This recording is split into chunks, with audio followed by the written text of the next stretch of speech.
uma vez nos congregar como irmãos para podermos te celebrar, para podermos te adorar, para podermos te apreciar e podermos manifestar também mais uma vez o nosso desejo por ti. Querido Pai, te pedimos que enquanto nós estivermos unidos aqui, reunidos, o Senhor não deixe, Senhor, de manifestar a sua vontade, de expressar a sua vontade, Senhor, a cada coração, em nome do Senhor Jesus. Pai amado, traga-nos ao entendimento e à compreensão da tua vontade para nossas vidas, em nome do Senhor Jesus. Que nenhum de nós aqui, Senhor, seja um problema, seja um impedimento, um embaraço, um empecilho, Senhor, para o teu mover no coração de alguém, em nome do Senhor Jesus. Querido Pai, renova o nosso entendimento, faz-nos perceber com mais clareza a respeito de Ti, que nós possamos compreender, Senhor, que as Tuas misericórdias se renovam a cada manhã e que se não fossem elas, Senhor, nós já teríamos sido consumidos e semelhantes a Sodoma e Gomorra nós estaríamos. Então, Senhor, nós te agradecemos por tão grande bondade, Senhor, por tão grande amor, Papai, nós te agradecemos, Senhor. Muito obrigado. Obrigado. Queremos mais de Ti, queremos mais de Ti, Senhor. Vai transformando o nosso coração, vai renovando o nosso coração. Queremos mais de Ti, Senhor. Que nenhum pecado do passado venha à memória de alguém para acusá-lo e ter sucesso, em nome do Senhor Jesus. Mas que, sendo verdade, o bonito Pai, a pessoa possa confessá-lo e assim poder te adorar com o coração tranquilo e em paz. Pai amado, continue moldando o nosso caráter, a sua imagem e semelhança, no nome do Senhor Jesus. Que nenhum dardo inflamado sobre a consciência de alguém, sobre o coração de alguém, que nenhuma forma de incredulidade, Senhor, perdure no coração de alguém, em nome do Senhor Jesus. Pai amado, vai removendo, Senhor, todas as formas de incredulidade que tem impedido, bendito Pai, de nós podermos experimentar mais de Ti, Senhor. Remova, Senhor, cura-nos, Senhor, da incredulidade, em nome do Senhor Jesus. Ajuda-nos, Senhor, a sermos semelhantes a Ti, Senhor, porque sem Ti não podemos fazer nada, sem Ti nós não podemos te agradar, sem Ti nós não podemos te celebrar como Tu mereces, sem Ti nós não podemos fazer nada que seja digno de Ti, Papai. Por favor, ajuda-nos, Senhor, ajuda-nos. Glorifica, Senhor, o Teu nome. Usa-me, Senhor, com graça e com amor, em nome do Senhor Jesus. Amém. Amém.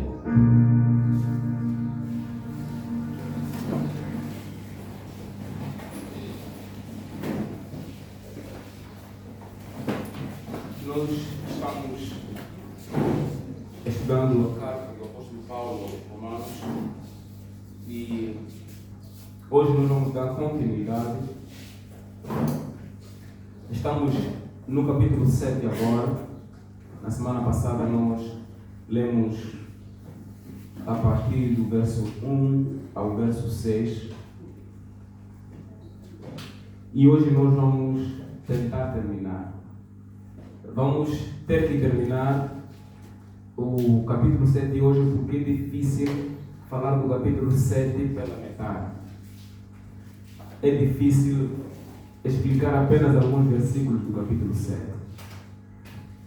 Então, vamos chegar ao final do capítulo 7 para podermos concluir o pensamento do apóstolo Paulo nesse trecho. Não irmos apenas ao meio, porque vamos ficar com muitas sombras. Quando acharem, por favor, digam amém. Então, peço a alguém para poder ler a partir do versículo 1 ao verso 25. Romanos 7, verso 1 ao 25.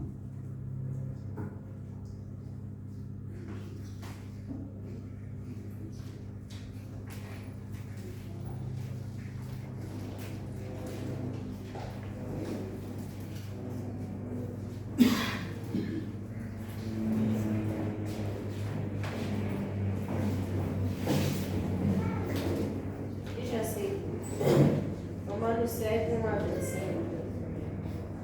Não sabeis vós, irmãos, vós que falo aos que sabem a lei, que a lei tem domínio sobre o homem por todo o tempo que vive? Porque a mulher está sujeita ao marido enquanto ele viver. Esta está-lhe ligada pela lei, mas morto o marido está livre da lei do marido. De sorte que, vivendo o marido, será chamada adúltera, se for do outro marido. Mas, morto o marido, livre está da lei, e assim não será adúltera se for do outro marido.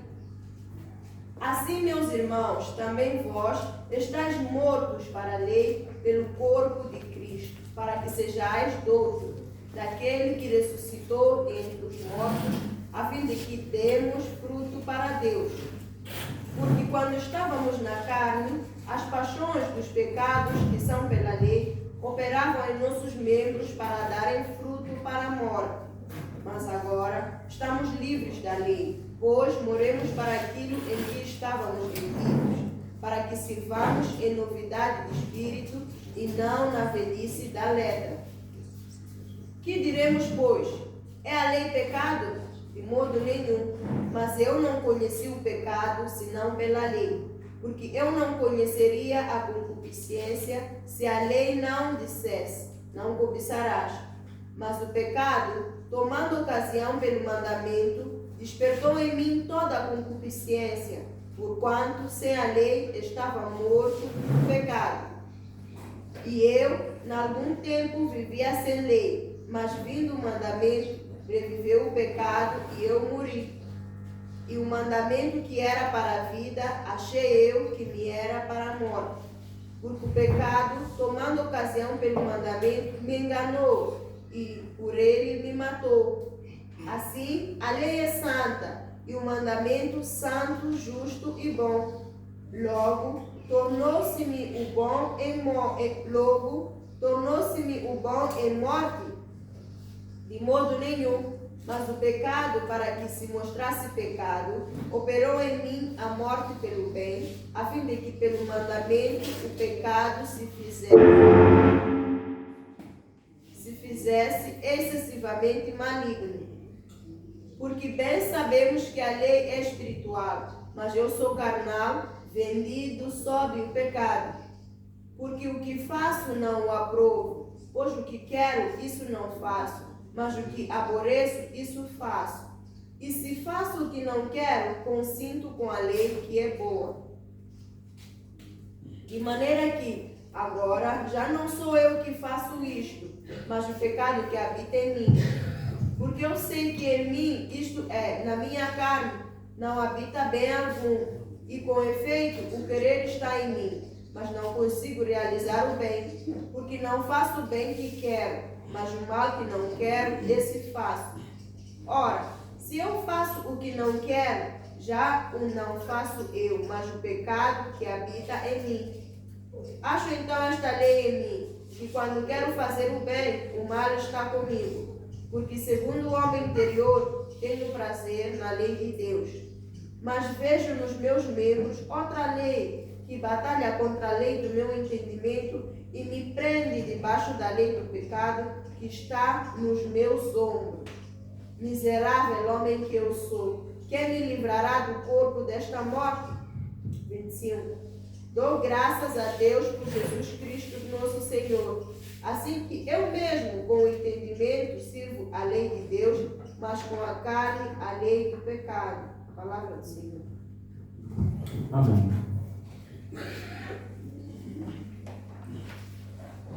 Quando nós estávamos a estudar o capítulo 6,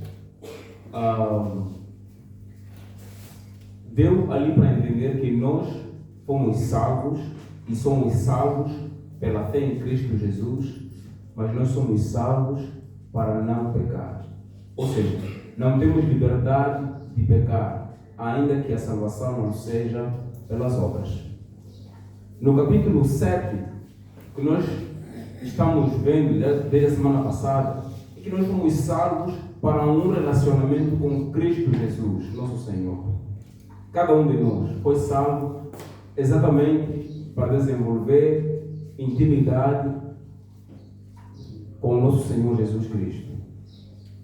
Então, na leitura, hoje nós vamos poder compreender o porquê nós precisamos de desenvolver intimidade e relacionamento com o nosso Senhor Jesus.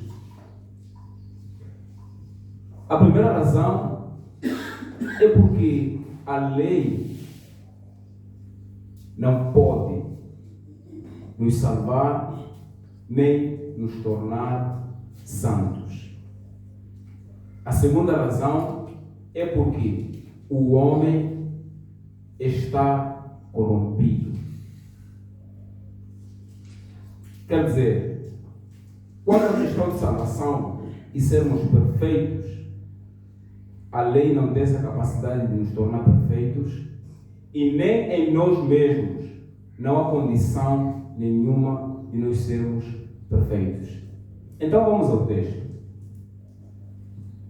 Na semana passada, ao lermos o versículo 1 ao versículo 6, nós ali dizíamos que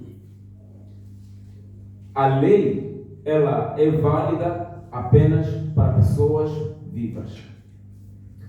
E nós somos aquele grupo de pessoas que morreu e ressuscitou com Cristo.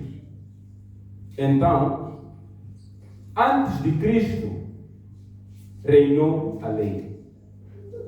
Depois de Cristo, reinou a graça e a verdade. O que o apóstolo Paulo está querendo nos transmitir, estou a procurar ser resumido aqui, é que nós, já que morremos com Cristo na sua morte, ressuscitamos para um relacionamento com Ele, não para um relacionamento com a lei. É o que nós vemos no versículo 6. Porque nos apegando à lei, nós não temos a capacidade de podermos crescer e ser aperfeiçoados em santidade. Então, por que ele, nos primeiros versículos do capítulo 7, ele diz que nós temos que nos considerar, nós morremos para a lei. Ele coloca a lei na mesma forma como ele estava a falar de morrer para o pecado, no capítulo 6. Morremos para o pecado, mas também no capítulo 7 ele começa dizendo, morremos para a lei. Então, é por isso que ele faz essa pergunta no versículo 7. Será que a lei é pecado? Estou dizendo eu que a lei é pecado? De modo nenhum. A lei não é pecado. Ou a lei é pecaminosa? A lei nos leva a pecar? Não. Que diremos, pois? É a lei pecado? De modo nenhum. Mas eu não conheci o pecado senão pela lei. Porque eu não conheceria a consciência se a lei não dissesse, não cobiçarás. Aqui nós percebemos então que a lei, embora não sendo o pecado, desperta em ti o pecado. Quando uma pessoa não tem consciência que, vou dar aqui um exemplo, não é permitido fumar, e ele fuma à vontade, sem nenhum peso de consciência. Ele vive tranquilo da vida. Mas a partir do momento em que ele vê na lei que é proibido fumar, traz condenação X, a consciência dele lhe pesa. Ele fica com medo de fumar, ele não mais vai fumar à vontade. Por quê? Porque a lei lhe alertou, despertou nele o pecado. O despertar pecado é exatamente isso. Faz você então se ver como culpado daquele pecado. Faz você atrair condenação para si mesmo, por causa da sua consciência. Versículo 8. Mas o pecado, tomando ocasião pelo mandamento, despertou em mim toda a consciência, toda a concupiscência, porquanto sem a lei estava morto o pecado. É o que acabei de explicar. E eu, em algum tempo, vivia sem lei, mas vindo o mandamento, reviveu o pecado e eu morri. Essa expressão, reviveu o pecado e eu morri, depois que veio a lei, no exemplo que eu estava a dar, se dá exatamente no momento em que a pessoa toma a consciência. Vamos supor que no exemplo que a condenação para alguém que fuma seja de 10 anos de prisão. A pessoa, a partir do momento que toma conhecimento dessa lei e ele é um fumante, ele logo diz 10 anos. Se for achado, serão 10 anos na cadeia. E ele vive se escondendo, ele vive fugindo, ou procura se esforçar para deixar de fumar, porque não quer aqueles 10 anos. Mas, na consciência dele, ele já deve cumprir aqueles 10 anos. Por quê? Porque ele é um fumante. Ele é alguém que fuma. Se tudo fosse aberto, ele seria visto como um fumante e só seria recolhido para a prisão e ficaria lá 10 anos. É o que eu estou querendo dizer. Reviveu o pecado e eu morri. Por quê? Porque o salário do pecado é a morte.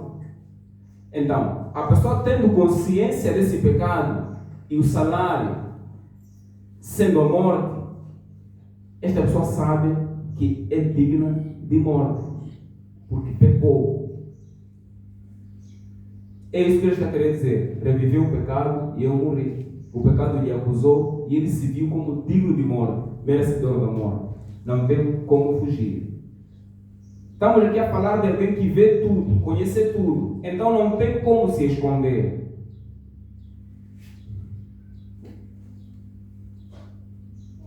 Verso 10. E eu, em algum tempo, vivia sem o mandamento que era para a vida, achei eu que me era para a morte. O propósito da lei não é condenar as pessoas. O propósito da lei é mostrar o caminho que você não deve andar. Quando diz que não farás para ti imagens de escultura, está a mostrar para ti o caminho que você não deve seguir. Mas também mostra o caminho que você deve seguir. Quando diz honra teu pai e sua mãe. Então, o mandamento são diretrizes que você precisa seguir. É caminho, é orientação para você poder seguir. Esse é o propósito de guiar para a vida. Mas porque você acaba fazendo exatamente aquilo que a lei proíbe, aquilo que era para a vida, aquilo que era para te orientar, te serve como acusador. É como um estudante, ou seja, é como um médico que vai encontrar aquele fumante e vai começar a querer explicar o porquê não deve fumar. Quais são os problemas que o cigarro traz. Bom, ele é um viciado, ele é alguém que fuma. Enquanto aquele está a procurar lhe ajudar, que este caminho não é, porque a consequência é aquela, pode trazer isto, aquilo vai servir para ele como alguém que está a lhe acusar e ele vai ficar condenado de si mesmo, não vai ter mais paz. Então, o que era para a vida, o que era para lhe ajudar, acabou servindo como uma coisa que estaria lhe acusar. Mas a intenção não era acusar, a intenção era ajudá-lo a andar por um caminho melhor, orientá-lo no caminho que deve seguir. Mas não foi isso que aconteceu. Nós vamos perceber o porquê quando estamos a falar já nos focarmos no homem.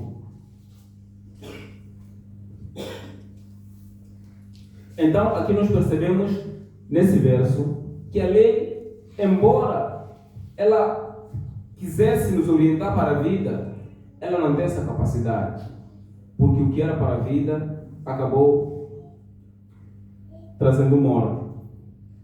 Porque o pecado, tomando ocasião pelo mandamento, me enganou e por ele me matou. Assim a lei é santa e o mandamento santo, justo e bom. Não quer dizer que o problema está na lei. O problema não está na lei. O problema está no homem. O problema está no homem. Por isso, no versículo 13, diz o seguinte: logo tornou-se-me o bom em morte, de modo nenhum, mas o pecado, para que se mostrasse pecado, operou em mim a morte, pelo bem, a fim de que, pelo mandamento, o pecado se fizesse excessivamente mal. Alguém disse: se o pecado não for amargo, Cristo não será doce. E esse texto ajuda a entender muito bem isso. O mandamento é bom, a lei é boa, a lei é justa. E quando o mandamento vem, então nós sentimos a dor do nosso pecado. Nós percebemos que estamos caminhando por um caminho que não devíamos. Aí nós ficamos tristes, muito mal. E o pecado acaba se mostrando excessivamente maligno. Quando nós percebemos a consequência do pecado, que é a morte. Porque bem sabemos que a lei é espiritual, mas eu sou carnal, vendido sob o pecado. Estou a ler o versículo 14. Até aqui estávamos a falar da lei. Então percebemos que a lei não é pecaminosa. O que acontece é que a lei nos impede de nós de sermos frutíferos. A lei, ela desperta em nós o pecado e nos faz nós vivermos com medo, nos faz nós vivermos com peso na consciência, porque ela não é capaz de dar a vida e ela não é capaz de santificar, embora ela seja santa. É uma lista de proibições e obrigações. Permissões e obrigações. Não faça isso, mas também faça aquilo. Não faça aquilo, mas também faça aquilo. Nós nos vemos como alguém que não faz e como alguém que faz. Como alguém que não faz o que devia fazer, como alguém que faz o que não devia fazer. Isso nos faz nós termos aquele medo, aquele peso, e então o peso de consciência, e claro, com consciência de que o salário do pecado é a morte, nos vemos como dignos de morte. É por isso que eu costumo dizer que todo aquele que não se acha digno de morte, retirando a misericórdia de Deus, que se acha que é merecedor da vida eterna, esse ainda não se converteu. Ainda não se converteu. Porque quando nós olhamos para aquilo que a lei diz, nós então percebemos que o lugar em que eu devia estar então é no inferno. Porque o versículo 14 diz que a lei é espiritual, mas nós não somos. Nós somos carnais, vendidos sob o pecado.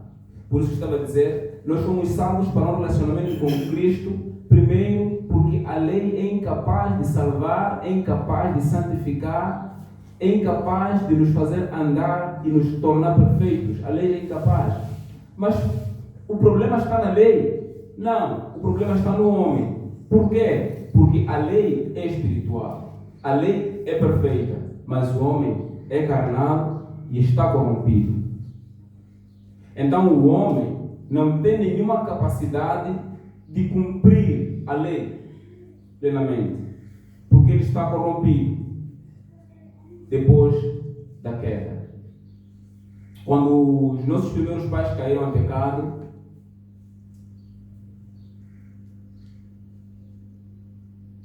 eles fizeram com que toda a raça humana nascesse em pecado. O problema está no homem. E quando nós lemos, agora estamos a falar do homem, qual é o problema que está no homem? O versículo 14 já disse que o homem é carnal e o homem está vendido sob o pecado. Em outras palavras, o homem, existe o pecado em nós. Estou a falar aqui de forma diferente de pecados, né? Temos o pecado que se refere ao pecado original. Aquele pecado que nós herdamos dos nossos pais, Adão e Eva. Esse pecado que está intimamente ligado à nossa carne, que nos impossibilita nós de podermos cumprir a lei plenamente. Então, esse pecado está em nós. É por isso que é mais fácil fazer o mal do que fazer o bem. Por causa dessa inclinação, por causa desse pecado que está em nós. Mas outro problema também, que está no homem por causa desse pecado que está nele, nós podemos ver no verso 8. O que o verso 8 diz? Diz, mas o pecado, tomando ocasião pelo mandamento, despertou em mim toda a concupiscência, porquanto sem a lei estava morto o pecado. Então, qual é o problema aí? É que o homem, ele é curioso para fazer aquilo que a lei proíbe fazer. A título de exemplo, está mesmo no jardim. A Eva sabia que não tinha que comer aquela fruta. E quando nós lemos em Tiago, o nosso irmão Tiago nos ajuda a entender que a tentação é resultado de um mau desejo que brota primeiro em nosso coração. Então aqui nós vamos entender que o que a serpente fez lá no jardim foi apenas ajudar a Eva a consumar o desejo que ela já tinha no seu íntimo, no seu interior. Ela já tinha aquele desejo de comer aquilo. E quando veio a tentação, consumou-se o pecado.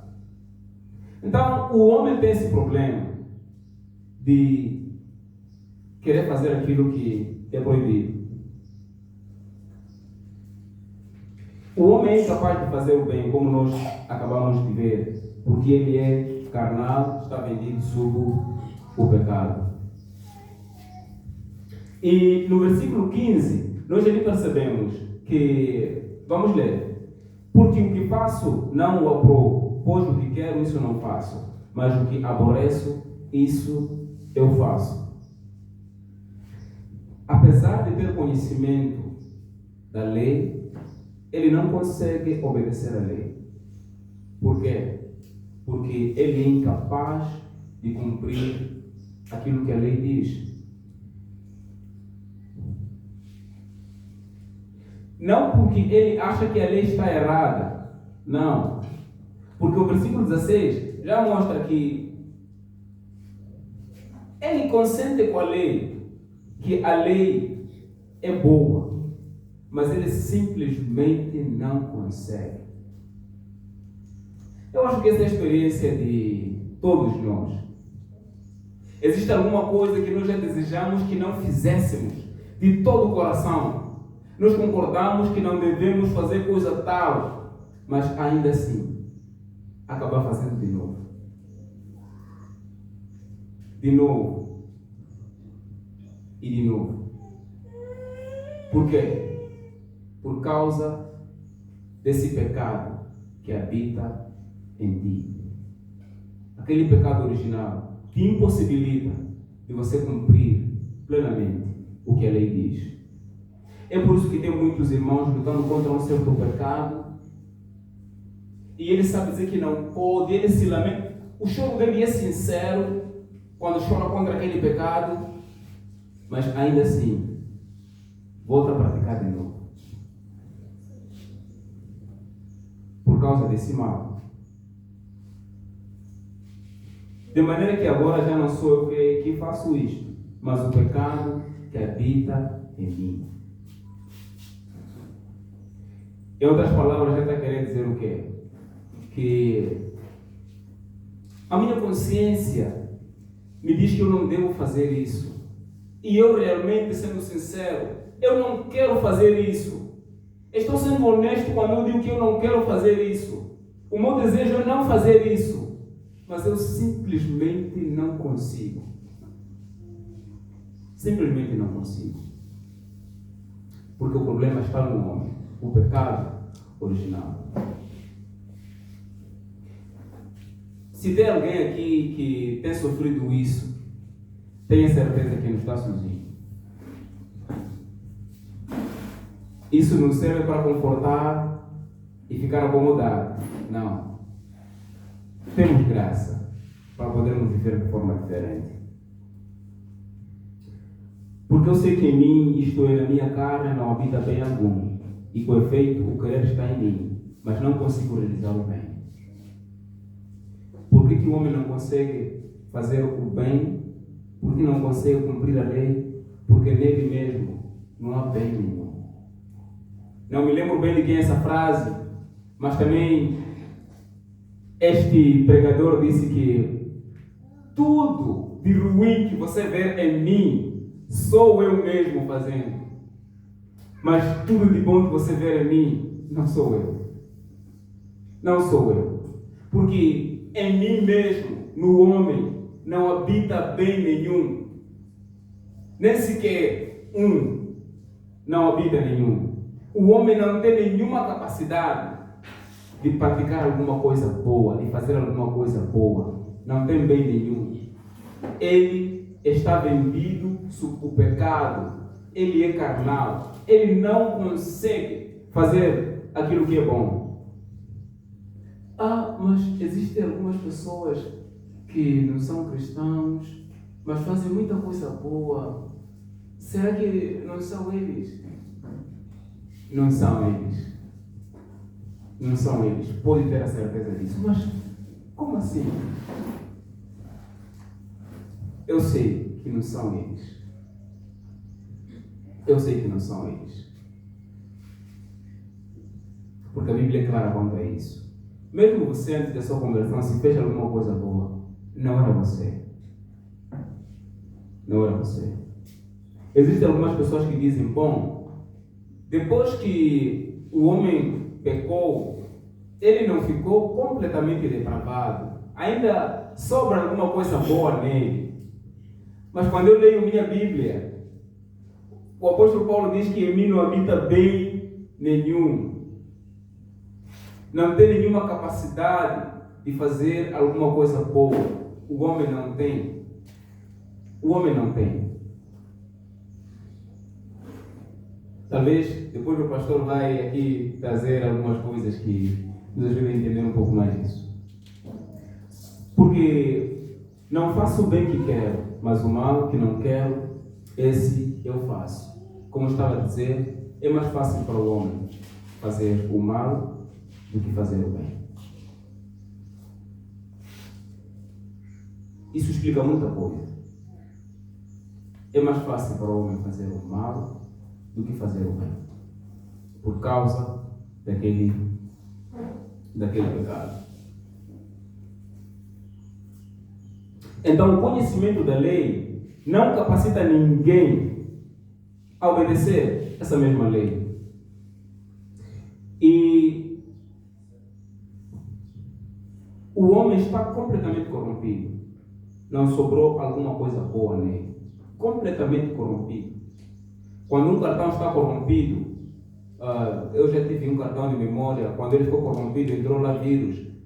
O que eu fiz só foi deitar o cartão. Não dava mais para usar. Então o homem não tem capacidade nenhuma de fazer alguma coisa boa, que preste. O homem não tem isso. E quando nós lemos até o versículo 22 e 23, nós vamos perceber que o amor à lei não capacita o homem a obedecê-la. Você pode amar as Escrituras, você pode amar a lei, meditar nela de dia e de noite, mas isso não te torna capaz de obedecer essa mesma lei. Podemos ler versículos 20 até o 23. Ora, se eu faço o que não quero, já não faço eu, mas o pecado que habita em mim. Acho então esta lei em mim, que quando quero fazer o bem, o mal está comigo.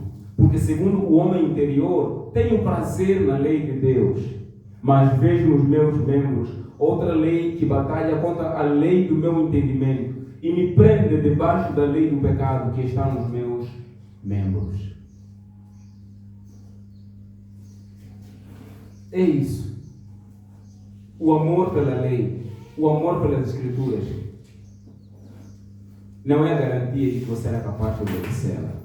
É por isso que existem muitas pessoas que estudam as Escrituras, que até têm formações teológicas, que até são doutores, mas nós ouvimos muito escândalo a respeito dessas pessoas. Porque não é o amor pela lei que torna a pessoa obediente, que capacita essa pessoa a obedecer. Não é o amor pela lei. Não é. Mais uma vez, o problema não está na lei, está no homem. Está no homem.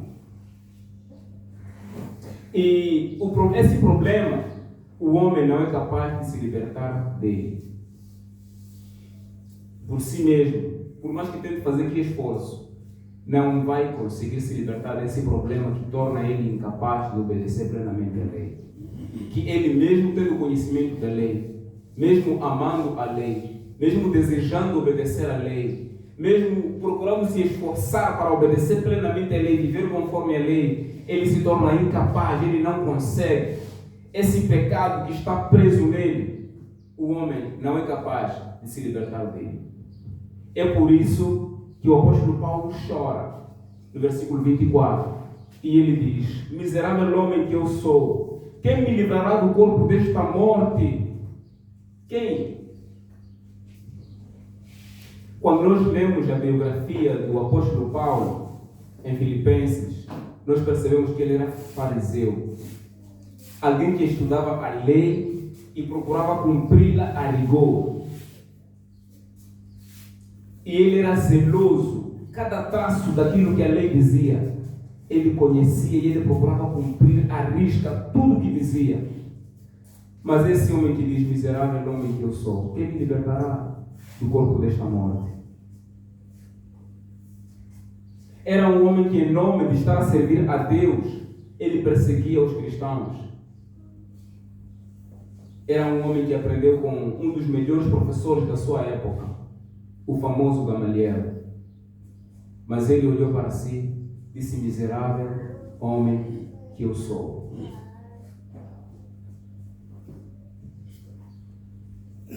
O homem não pode se libertar desse problema. É por isso que nós somos salvos para um relacionamento com Cristo. Porque lemos então o versículo 25 e vamos ver o que alivia o coração de Paulo. No versículo 25 lemos: dou graças a Deus por Jesus Cristo, nosso Senhor. A solução está em Cristo, não no homem. Nós vimos, a lei é santa, a lei é boa, a lei é perfeita. A lei nos ajuda a conhecer o caminho que nós não devemos andar e também nos orienta no caminho que nós devemos andar. Toda palavra divinamente inspirada é para isso: nos instruir, nos corrigir, nos repreender, nos orientar, nos ensinar. É para isso. Mas o problema é que nós estamos mal, corrompidos, muito mal, incapazes de obedecer à lei. Mas então, o que pode me ajudar a me libertar disso e viver plenamente conforme o que Deus quer para mim? Graças a Deus, por Jesus Cristo.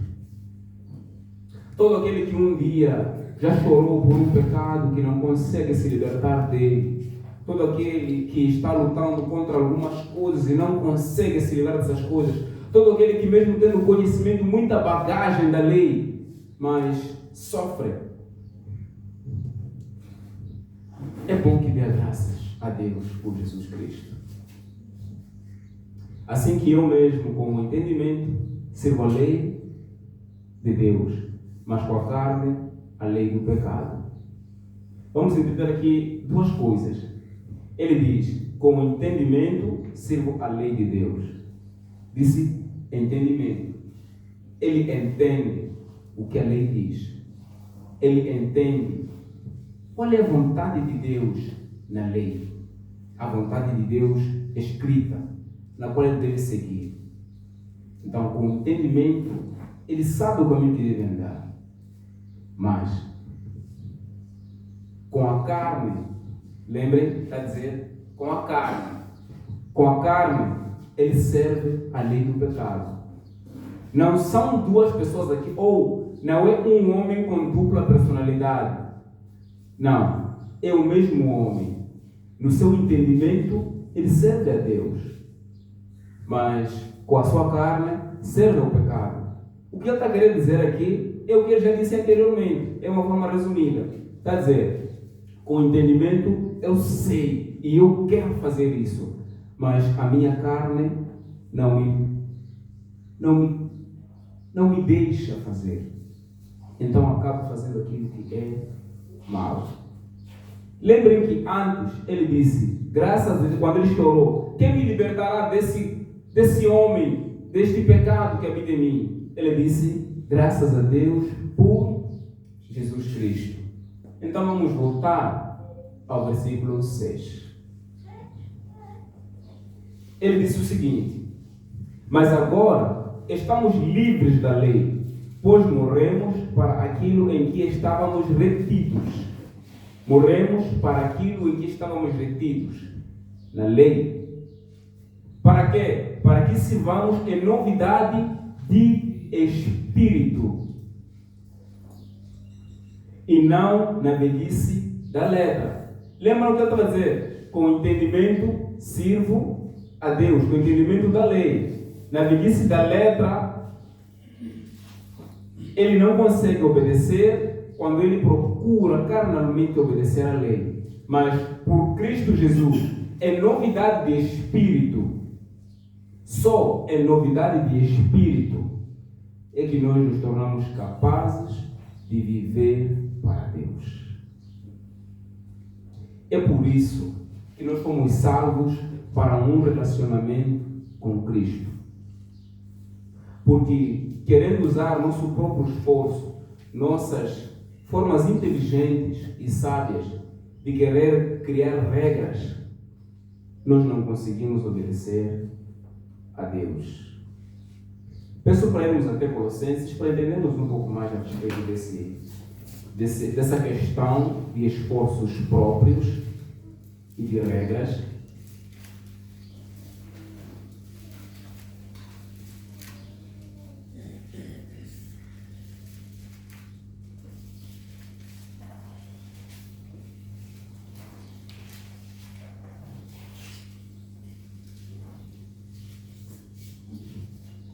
Estarei lendo para o capítulo 2 de Colossenses, a partir do verso 20 ao 23.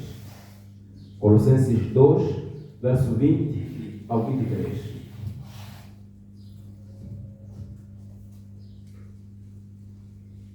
Lê-se assim: se, pois, estáis mortos com Cristo, quanto aos movimentos do mundo, por que vos carregam ainda de ordenanças como se vivesseis no mundo? Ele associa questões de ordenanças, estar ligados ao mundo. Tais como, não toques, não proves, não manuseies, as quais coisas todas perecem pelo uso, segundo os preceitos e doutrinas dos homens. Essas coisas têm, na verdade, alguma aparência de sabedoria, em devoção voluntária, desejo, humildade e em disciplina com o corpo. Disciplinar meu corpo para não voltar a fazer essa coisa X. Tem que fazer coisa X para não continuar a fazer aquilo. Essas coisas parecem de sabedoria, mas não são de valor algum, senão para a satisfação da carne. Em outras versões diz, não são capazes de subjugar os maus desejos da carne. Mais uma vez lembrar que o problema não está na lei, o problema está em nós. É importante que não terminemos no versículo 25 de Romanos.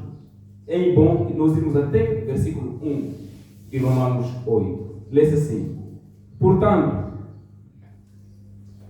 nenhuma condenação há para os que estão em Cristo Jesus, que não andam segundo a carne, mas segundo o Espírito.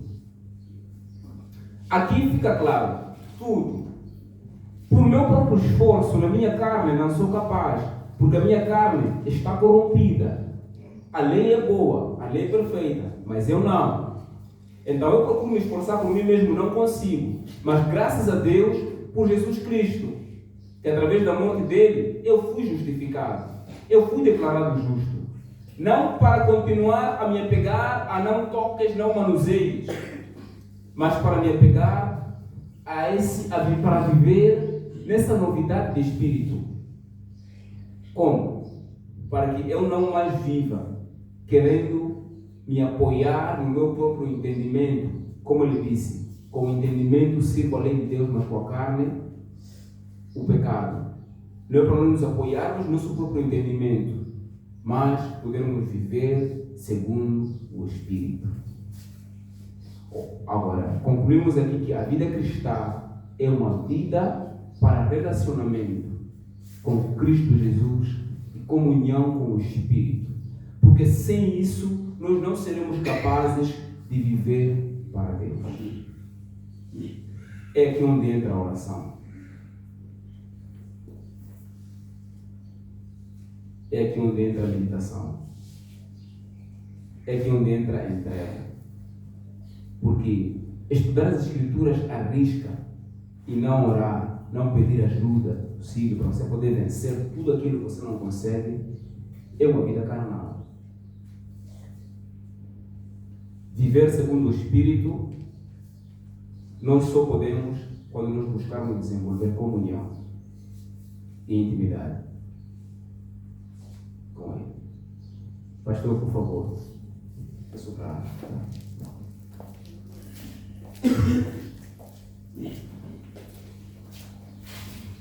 Vamos tomar esse tempo para orar.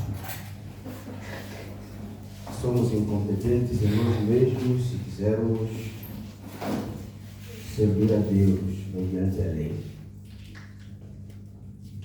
Queria que você fosse a Deus nesta manhã e disse socorro dele. Que você fosse a Ele nesta manhã. Desse graças a Deus por Jesus Cristo. Nenhum de nós teria a capacidade de agradar a Deus se não fosse a graça que Ele libera por meio de Jesus Cristo. Nós podemos orar e pedir que, Senhor, a cada dia, a cada batalha, permita-me ser mais como Tu, me desprendendo da dependência da legalidade da lei, me aprofundando na comunhão com o Teu Espírito, em nome de Jesus. O que Deus deseja de cada um de nós não é sermos legalistas. Não faz aquilo, não toca naquilo, não come aquilo. Não, isso não se faz assim aqui. Não, nós sempre fazemos assim, estamos a mudar. Mesmo quando não conseguimos correlacionar isso nas Escrituras. Será que podemos só pedir que, Senhor, que a Sua graça, que alimenta relacionamentos, fortaleça a nossa comunhão, em nome de Jesus. Porque já não há condenação para os que estão em Cristo Jesus. Não há nada que é maior que a comunhão e o relacionamento em Cristo Jesus. O padrão de tudo do que estamos a fazer tem que ser sempre Jesus. Não é cultura, não é tradição, não é como temos feito, é Jesus. Senhor, nós somos gratos. Nós somos gratos. Porque quando estamos em Ti, não há espaço para condenação. Todas as amarras da lei, que é limitante, que é quadrada, que não nos permite usufruir o melhor que abunda em Ti. Senhor, liberte. Dê a cada um de nós, ó Espírito Santo, uma intimidade profunda. Ajude-nos, ó Deus, a viver na dependência da Sua graça.